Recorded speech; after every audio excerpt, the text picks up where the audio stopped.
Charybdis is the child of Gaia and Poseidon. She was originally born a nymph who served her father, but because she displeased Zeus, she was cursed and became a much feared sea monster residing in the Strait of Messina. Originally as a nymph, Charybdis was charged with the task of flooding dry land in the name of her father's kingdom. As such, she is credited with being responsible for the ebb and flow of the daily tides throughout the world. This all changed, however, when she managed to attract the attention and the ire of the mighty Zeus. There are two different versions of the story that explains how Charybdis came to be cursed by Zeus, though both have the same end result. In the first, Charybdis became overzealous in her duties to her father Poseidon and began flooding too much land. As a result, Zeus trapped and transformed her, forcing her to live at the Strait of Messina, on the side closest to Italy.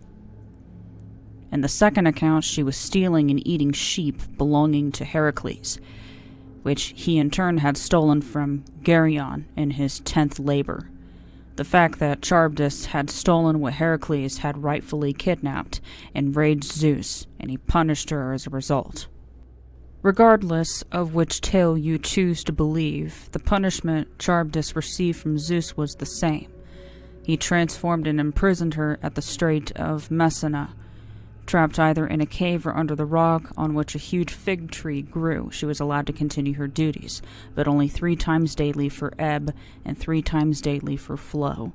Because of this action being centrally located, a large whirlpool was formed in the strait, creating a danger to any who would attempt to pass. This danger is compounded by the fact that on the Sicily side of the strait lived another monster, Scylla, who would snatch sailors from ships that cruised too near her perch. Other than general legends of the treachery of the pass in which Charybdis resides, there's very little record of her. There's one notable exception, however, and that is in the story of the fantastic journeys of Odysseus. Odysseus knew of the dangers presented by Charybdis and Scylla, and asked counsel of Circe for a way to safely pass between them.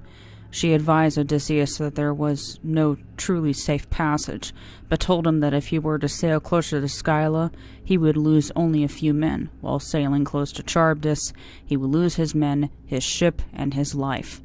Odysseus begrudgingly did as advised, and lost 6 men from his crew. On his journey back, after all of his crew and most of his ship had been exhausted, Odysseus encountered Charybdis yet again. This time it was just he and small scraps of a ship that he had formed into a raft. When he encountered Charybdis this time, she was sucking the seas downward. Odysseus survived this by clinging to a limb of the fig tree on her rock. The raft, however, was drawn down into her abyss. Odysseus clung to the tree for hours, waiting for Charybdis to relent the water, and hopefully the raft when she expelled the ocean. This was the case, and much to Odysseus' relief, the raft was intact. He recovered it and quickly paddled away using his hands before Charybdis could suck the raft, his body, and his life into the depths of Poseidon's sea. The whirlpool, that is the physical representation of Charybdis, is now known as Galafalo, or Garofalo.